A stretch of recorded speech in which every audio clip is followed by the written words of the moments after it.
sounds of the late, great Queen of Mbira. Chiwone Somarere. Man, I miss her. Oh, man. Anyway, joining us in studio tonight, we have got the prolific Metaphoric Overdose. Welcome to Undeniably African Queen. Thank you. Queen of Mambo Kazi, because I saw you post on status that people are calling you Mambo Kazi. So it's very sensitive. So Mambo Kazi, it's not gamchira, it's not Undeniably African. Thank you. No tend, I watch. That's on the province. Oh, finish. How's your day been? I love the look. Talk us through the look, then we get to the work. The look. Sure. Okay, so I love natural colors. And I'm not Rastafarian. Okay. But like, okay, I'm half Rastafarian. What does that mean? Don't judge me. Don't judge me. You know what that means anyway. Yeah. I don't know. I just dope. You look dope. So welcome and thank you so much for joining us.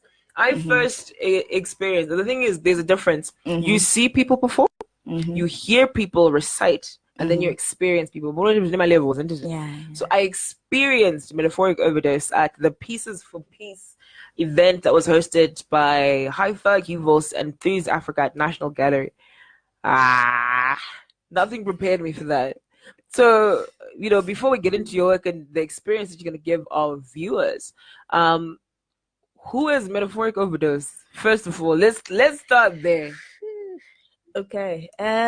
Yo. So Metaphoric Overdose is a feminist. Sure. She's black. She's got dreadlocks. I guess and she's a poet. Right. Yeah, free spirit. Got it. I don't think there's anything else. So now the thing is, why did you get into what is your why? Because before you joined us, we had Queen Lebogang Mojipelo, and her why she's a writer. She's doing her masters in African literature and all these things. The thing is, she always loved reading a lot, and realized that there's so much about us and ourselves that we don't know that needs to be shared and unpacked. Before that, we had Queen Verity, who encountered construction from her grandfather when she was young. So her why was like, why not? What's your why? Why did you get into spoken word and poetry?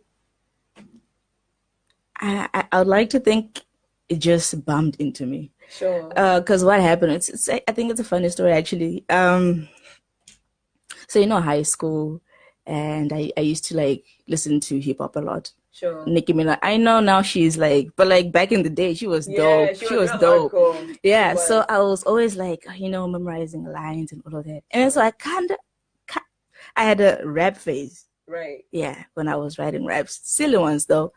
And then I then realized that what I'm writing about doesn't matter. Sure. Because you're trying to imitate someone and all of that. So I gave myself a task to write something meaningful. And I wrote something, and I tried to put it on a beat, realized the lines are too long. Sure. And then started being put. I gave up. I was like, yeah, I'm done with rap. Right. Yeah. And now here we are. Then talk us through the name Metaphoric Overdose. Please, because the Metaphoric Overdose. What is that? So what happened was, I feel like I'm storytelling. But anyway, this is what happened. Instagram days, when Instagram was popping. Sure. And you couldn't use your full name, so you had to look for a cool exactly. Okay. So it was Overdose, right? And then some guy took my name, with the 7 and everything, and I DM'd him. I was like, yo, you're confusing my followers. What? Right. And then he was like, I'm still going to use Overdose. Right. So I thought, people always say I go around and around in circles, and I have a whole lot of metaphors when I'm storytelling. So I was just like, Metaphoric Overdose. Love it. Yeah, absolutely love it. You know what? Without taking more time, please, what are you sharing with us tonight? Because I know people are waiting. And whenever I have a poet inside, people are always like, what's up, girl? What's up, Sarah? So let's give you the platform. It's all about you. Okay. Yeah, I think I'll just start with I like your Shona accent. Say it again. I like your Shona accent. Say it again. All right, take it away. I am ashamed that I've learned to be more fluent in a language that is not mine. I speak so well this oppressive language that it is tied a noose around my tongue, causing my rurimi rwamai to fall with time. How could I not?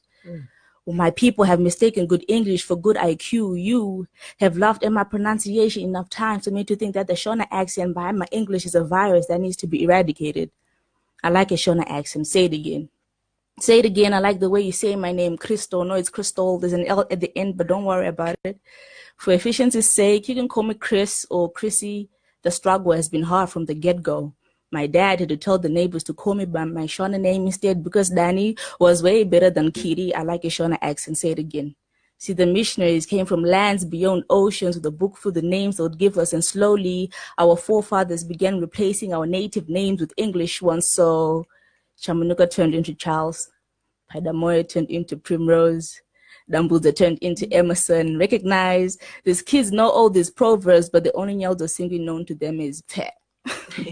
Yet they chuckle because L is non-existent in my vice president's vocabulary, but maybe we should be proud that our leaders are holding on to the very same language they used to kone and nyakasikana with. Besides, what's an L when you don't take no L's? Fair. My colored friend was once asked why her name was Shona, implying she's too damn light-skinned to have a name in her own language. Thinking about it, I should have asked him, brother, the amount of melanin in your own skin seems like it's been burnt or bright a little bit, because I can't tell if that's a black muscle top you're wearing or if it's just your skin. Hey. But isn't it ironic that your name is in English? In my family, we have 3 surnames, one of them being Adam, and that's the one my little brother wants to be associated with. Why? Aren't we proud of our own language? We even started punishing kids in school for it. Hashtag speaking English. Nursery schools are rated to how much English they can penetrate in children now, isn't it? Private schools stopped teaching vernacular by Form 2 as if 14 is the age limit. That's why I'm ashamed that I've learned to be more fluent in a language that is not mine. I speak so well this oppressive language that it is tied a noose around my tongue, causing my rurimi ramai to fall with time. How could I not? Well, my people have mistaken good English for high IQ. You have laughed on my pronunciation enough times for me to think that the Shona accent by my English is a virus that needs to be eradicated. But I do like my Shona accent, so I'm going to say it again.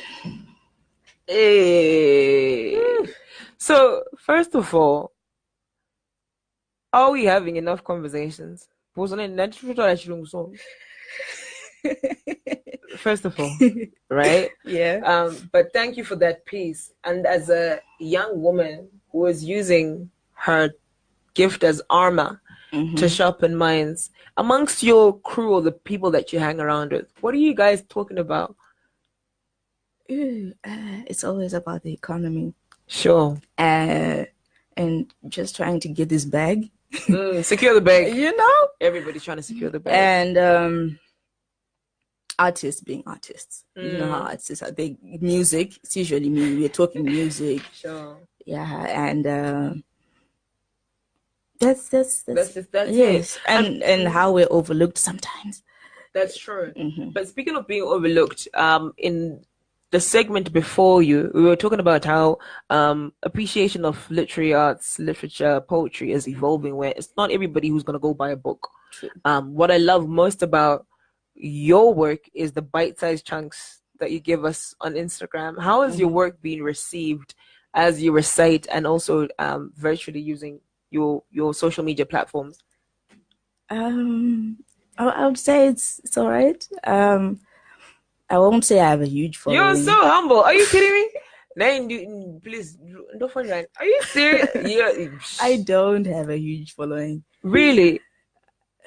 Okay, I suppose huge is relative. For some people, going to 10,000 now. That's not huge. Yeah, you know, but I don't have 10,000. Yeah, but how has your work been received? I think first of all, people were like shocked, sure. like people who thought they knew me, right? And after that, because even in high school, I wasn't like so vocal. I didn't do like public speaking or something. I only did it once and I lost. Right. So I wasn't known for that. Right. So Instagram being Instagram and like all social media, it's people who like you learned with and all of that. Sure. So after they learned that that's what I do, people actually started listening to me, and yeah. Hello, here we are. We're going to get into a very quick but short musical interlude. Before we get into it, the song we started with was Ancient Jokes. It was Nemam Sasa. But Joanna, so what's the story behind that song? I think she was great. Sure. And I feel like she's the Beyonce of like Zimbabwe or Africa. Sure. Like she's Queen Bee. She was Queen Bee. Yeah, and yeah, I listened to her music when I was young. When you were young, yes. Yeah.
Studio is Metaphoric Overdose. You know, whenever I say your name, I'm just thinking bars, bars, bars, bars. When is the album coming out? I know that you've got work that's coming out, an anthology, isn't it? Yes. And that's coming out when? The dates haven't been finalized. Sure. Because I think they need to proofread and what, you know. Sure. Yeah, so all I know is that it's soon. Soon. And do you fall under a poetry club? I don't know if that's the correct term or initiative, because there's so many different sort of things. Or roll solo. I think I'm a hybrid. all right. That works. We'll take it. Yeah, because initially I started with Ease with Poetry Jam. Sure. That was like the first time I performed in like 2017, and I would say those are my people, I guess, because Sure. that's where it all started. Yeah. Right. Well, before we go, I want to hear one more piece. Talk us through that piece and take it away. Okay, so this one, I recently wrote it. Okay. I haven't really mastered it, but like I feel like it deserves to be on Heart and Soul. Yes, please. And since it was Father's Day, sure, I know a lot of people daddy issues and all of that, so I think it's valid. Sure. Okay. When God created you, I wonder if He gave you power to speak whatever upon my body. Did he give you a whole new alphabet to fill up with crude statements upon his daughters? I wonder if he announced in a private meeting that my sons, you can do whatever you please with my daughters. These women are just bodies, so turn these bodies into your stories, carbon copies. They are really no bodies, so please don't feel sorry. If not, then who gave you the power, the authority? See, when God created me, I wonder if he put all my power in these ovaries. If my power was only meant to push 9-month-old humans out of my vagina, if this power and energy were only meant to survive struggle, period, pain, headaches, I question if he subtracted my testosterone so I could be physically weak to protect myself against his sons. Wasn't I created for peace? I thought I was created for peace. She said being labeled wifey material is not a compliment. I didn't ask her why she thought the way she did, because she, like most beautiful women I know, had daddy issues. The issue is mustered up in reasons why this has become normal. The issue is, we think if a woman is not motivated for marriage, then there should be an issue. But maybe the issue could be we're tired of being used as tissue. Let me say toilet paper. Wiping the skank we've seen on the faces of our mothers' marriage has become a synonym for toilet. A bathroom for these men to relieve themselves. Maybe that's why weddings smell like I've been subpoenaed to the chambers. Maybe that's why when you say marriage, I hear septic tank. Married people listening to this will probably think I have issues. Maybe daddy issues. My father hearing this is probably thinking, where did I go wrong? But I am here thinking why they are not asking themselves why the term is called daddy issues.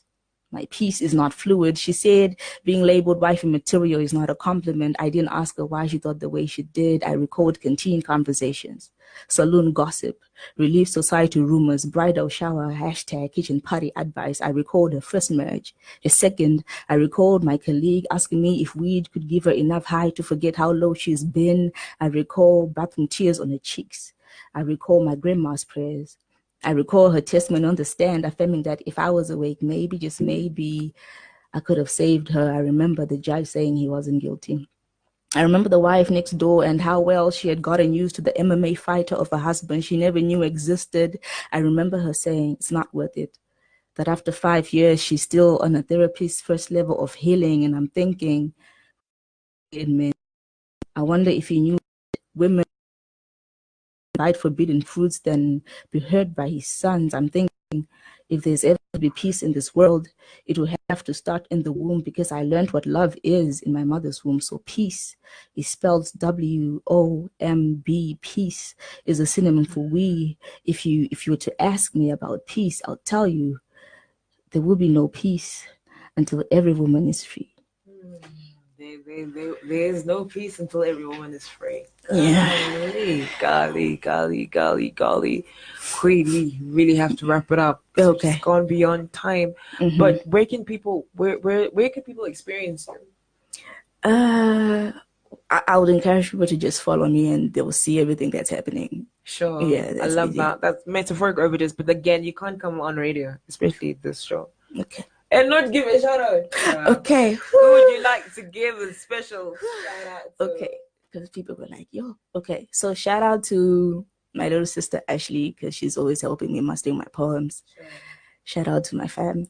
Shout out to my sister Patience. She was gonna kill me if I didn't. Shout out to Dre, Vibes, Beast of No Nation, and my baby Zoo. Oh, thank you so much for joining us. You guys were listening to Metaphoric Ove7dose as Undeniably African wraps up. That was our spoken word segment for tonight. Join me again on Saturday morning from 10 to noon. That's our new slot. And we've got an exciting program lined up for you. Your radio ticket is going to be back as we talk about being pregnated and dumped. And we're looking at upskilling women to create things. What is in your hands? Time check. It is now 8:05. And we're going to say goodbye.